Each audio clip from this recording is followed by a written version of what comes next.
بسم اللہ الرحمن الرحیم.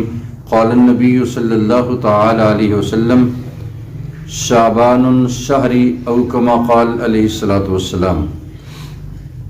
یہ ہمارا کلپ شعبان اور شب برات کے فضائل اور مناقب کے حوالے میں ہے. شعبان نبی کریم علیہ الصلوۃ والسلام نے ارشاد فرمایا کہ شعبان الشہر کہ شعبان میرا مہینہ ہے.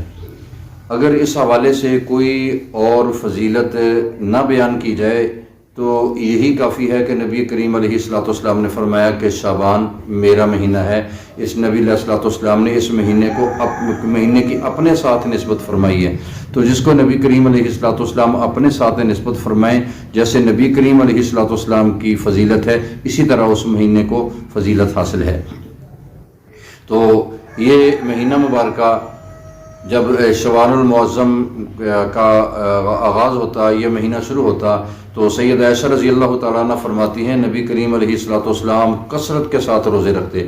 ہمیں ایسا محسوس ہوتا کہ شاید روزہ افطار کریں گے نہیں، اتنی زیادہ تعداد میں روزے رکھتے، اور کسی مہینے میں اتنی تعداد میں روزے نہیں رکھتے تھے.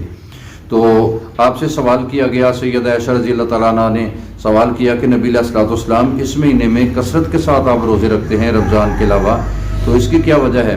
تو جناب نبی کریم علیہ الصلوۃ والسلام نے ارشاد فرمایا کہ اس مہینے میں اللہ تعالیٰ کے بارگاہ میں اعمال اوپر اٹھائے جاتے ہیں اور اللہ تبارک و تعالیٰ کی طرف سے فیصلے فرمائے جاتے ہیں.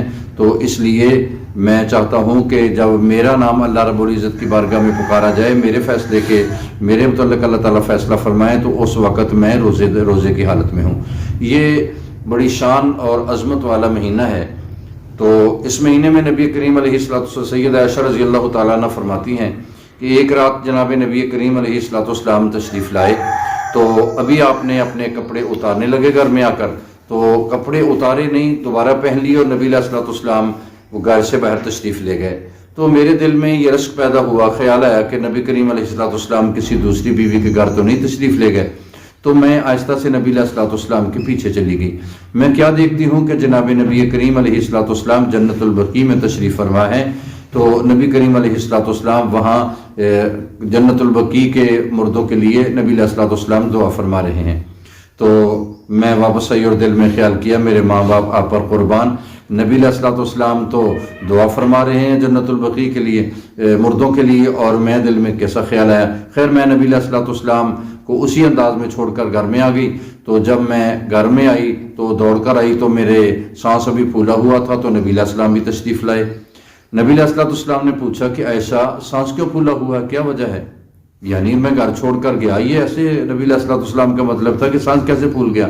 تو سید عائشہ نے سارا واقعہ بیان کر دیا کہ نبی علیہ السلام میں ایسے میرے دل میں خیال آیا، تو میں اس طرح آپ کے پیچھے گئی تو آپ کو وہاں پایا، تو میرے ماں باپ قربان جائیں، تو میں آپ کو یہ دیکھ کر میں واپس آ گئی کہ نبی علیہ الصلوۃ والسلام تو اللہ کی بارگاہ میں دعا فرما رہے ہیں، اور میرے دل میں کون سا خیال آیا.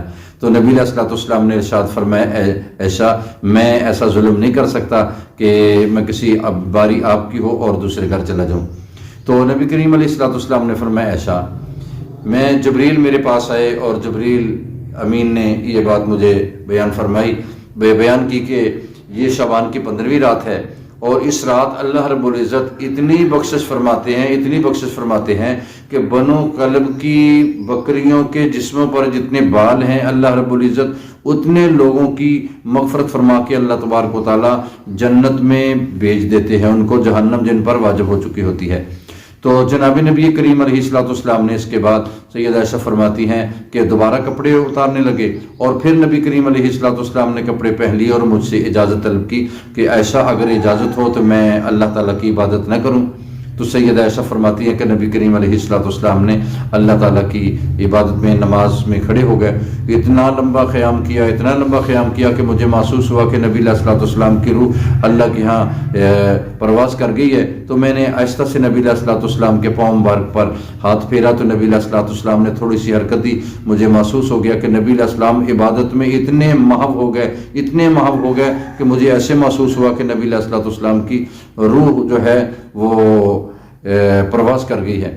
تو نبی کریم علیہ الصلوۃ والسلام نے ارشاد فرمایا کہ شعبان کے حوالے سے، شب برات کے حوالے سے، کہ اس رات لوگوں کے اللہ تبارک و تعالیٰ رزق تقسیم فرماتے ہیں، اور جن لوگوں نے فوت ہونا ہوتا ہے ان کے کاغذات اللہ رب ان کے نام اللہ تعالیٰ فرشتوں کو دے دیتے ہیں، اور اسی طرح کس کو عزت دینی ہے، ذلت دینی ہے، جو بھی کام پورے سال میں جو بھی امور ہوتے ہیں ان تمام کا اللہ تبارک و تعالیٰ فیصلہ فرما کے فرشتوں کے حوالے فرما دیتے ہیں۔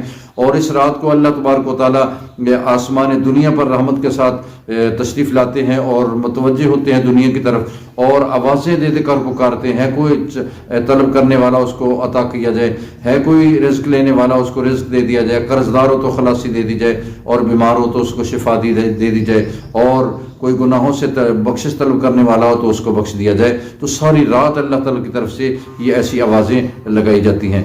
تو شعبان کی ایسی رات ہے کہ اس میں اللہ رب العزت نے فیصلہ فرمایا کہ آئندہ جو رمضان المبارک کی شب قدر آئے گی اس میں قرآن کا نزول ہوگا۔ تو اس رات اللہ تبارک و تعالیٰ کی بڑی رحمتیں، بڑی برکتیں ہیں، اور رات کو نبی کریم علیہ السلام کا طریقہ کار یہ تھا کہ عبادت فرماتے اور 15ویں شعبان کو دن کو روزہ رکھتے۔ تو یہ نبی کریم علیہ السلام کی شب برات کے حوالے سے عبادت ہے۔